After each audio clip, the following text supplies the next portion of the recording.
কাঁচা টমেটো এবং পাকা টমেটো দিয়ে মাছের মাথা দিয়ে সবজি রান্না। দিয়ে দিলাম কিছুটা সরষে, দিয়ে দেবো কিছুটা লঙ্কা, দিয়ে দেবো ভেজে রাখা মাছের মাথা। এখন দিয়ে দেবো টমেটো,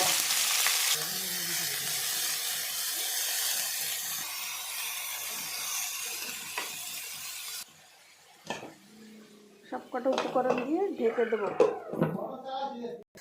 এবার তুলে দেখব টমেটোর হাল কি হয়ে এসেছে বন্ধু।